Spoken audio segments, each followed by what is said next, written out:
The island of Sodor is the home of the Northwestern Railway,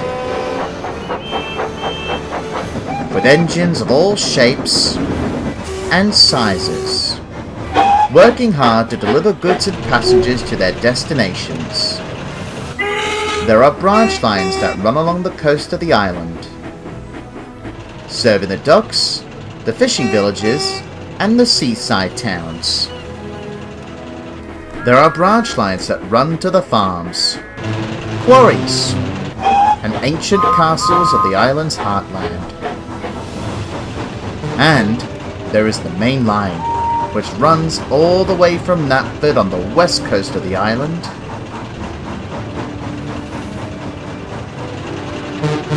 to Vickerstown in the east. The line continues over the Vickerstown Bridge, where it connects to the mainland beyond.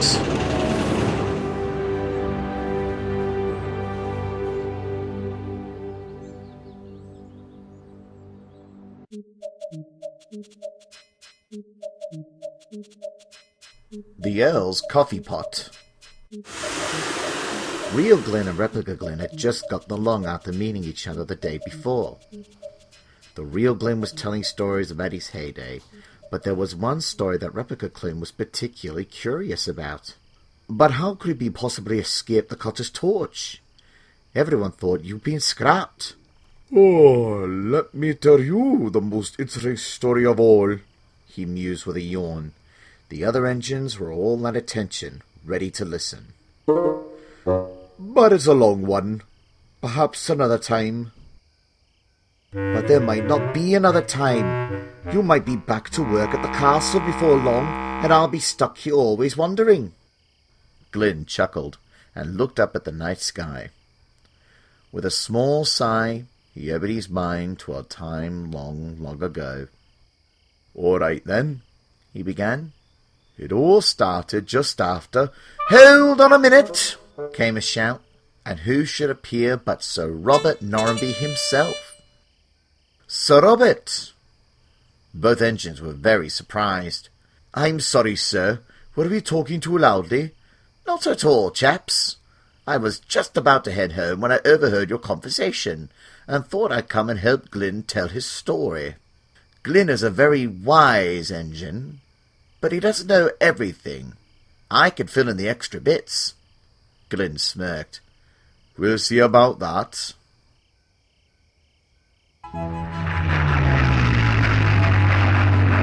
It was a bright spring season after a very long war. Passengers were starting to travel again, and I was happy to share Thomas's new workload.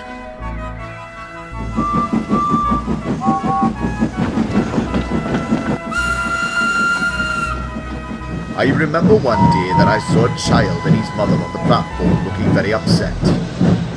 They were reading some sort of letter, though I didn't know what it was. That's a telegram, my driver said. Bad news, I expect.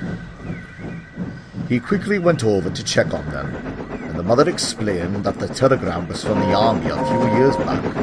The young boy's father, like the fathers of lots of boys and girls, wasn't coming back from the war, and they had just attended a memorial service to remember him. To cheer him up, my driver brought the boy over to say hello. His name was Robert, and I quickly decided that I'd make a suggestion. Would you like to have a ride on my footplate, young lad? And of course I said yes. The little boy was you, sir? Naturally. It was just amazing. I'd never been on a footplate before, but I loved it, and how exciting it was to pull the whistle.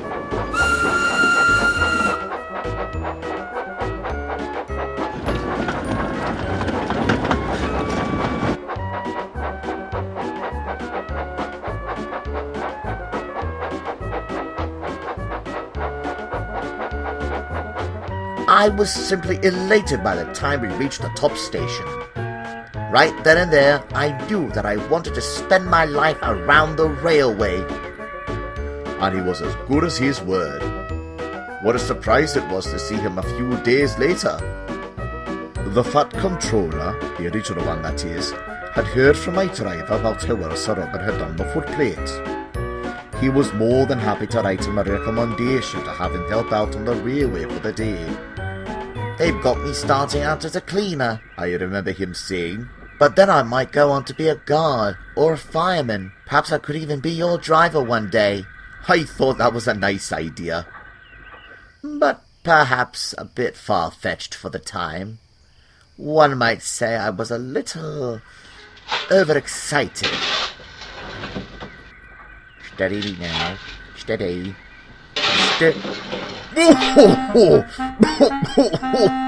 Careful! Sorry. His heart was in the right place. We became good friends.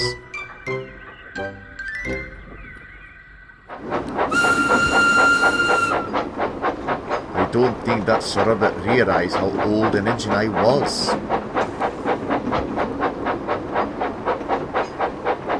I always tried to do my best, but when the crash happened, well...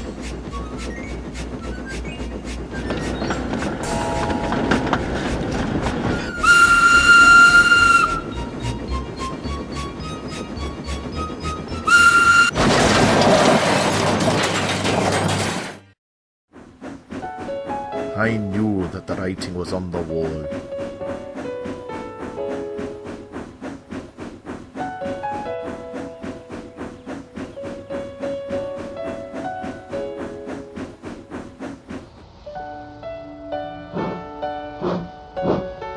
I didn't want Robert to see me being taken away, so I asked that it be kept discreet.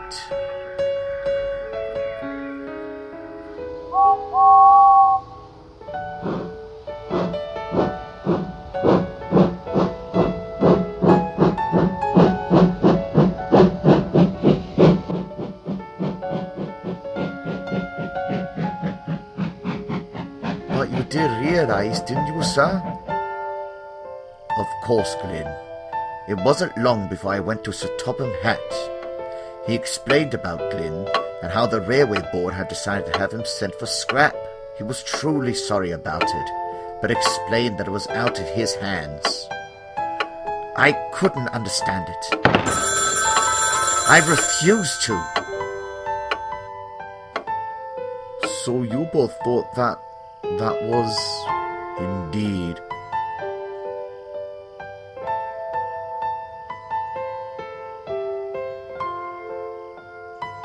Yes, as far as Sir Robert knew, I had been scrapped. And that, Glynn, is what you haven't explained. Just how did you keep safe for all those years? Glynn smiled warmly. I've always had the gifts of friends, sir.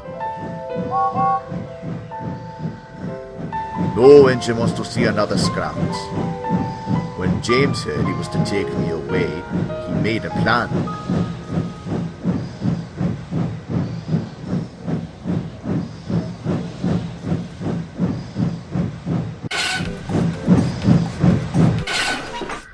He told my old friend Edward, who worked with his crew to arrange the journey.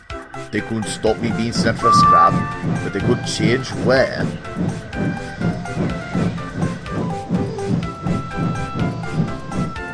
Edward took me to a yard on his branch line, where a little old engine would hardly be noticed amongst the heaps of old metal.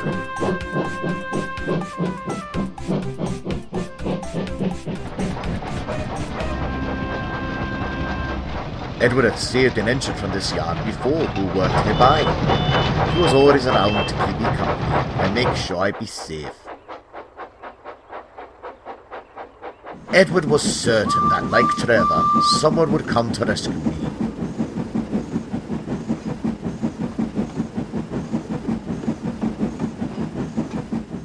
But Sir Robert didn't know you were there. Exactly. The years fell away. The railway had moved on, and Sir Robert was all grown up. I never had any idea about his heritage, or what he was up to.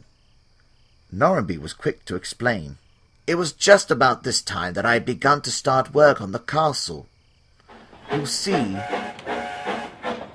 I seen a world of architecture on my travels, and was absolutely certain that we could restore Ostead Castle to its former glory. Of course, one of my first ideas was to lay track for the railway tours, and I started looking for engines.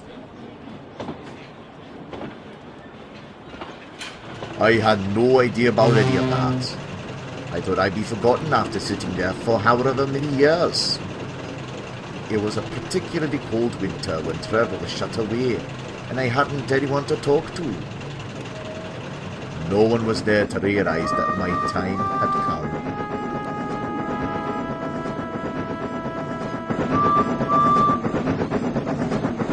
I arrived just in time.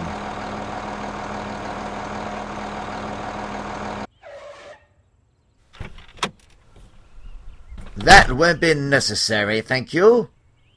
Is that? Could it be the little boy whom you cheered up all those years ago? Yes, Glynn. Yes, it is. Good morning, sir. I should wish to purchase this fine engine, if you please. Fine engine? That scrap, that is. Not worth anything. He is to me. This is an historic engine, I'll have you know. Historic engine, you say? Well, in that case, perhaps he's worth holding on to. And perhaps I should introduce myself.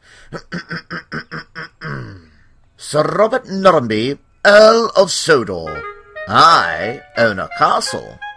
Please, sir, step this way. The two of them held a meeting for a very long time. I wondered if they ever come out. But when they did... Well, Glynn, your future is in safe hands. You mean? I do indeed. You're coming to work at my castle. I could have whistled with joy if I had the means to. And so, Glynn came to be on display here with you and all the others at the museum until we get him back into steam. And I couldn't be happier to be here with you and Robert. When he saved me, I asked that he keep my return a secret. You see, to surprise Thomas. Thomas? I know him. He thought I was you. I'm not surprised when he had no idea. No one did. It's been lovely to see everyone again. And it'll be just as nice for you to meet all the passengers once you're back into steam. You'll be pulling trains just as you once did. Won't that be nice? The Earl said goodnight and headed home. Glynn's replica finally understood and happily went to sleep. Glynn stayed up a while longer, gazing up at the night sky. He thought about the past, the present, and the future ahead. What was in store for him? I would tell you more, but that's another story.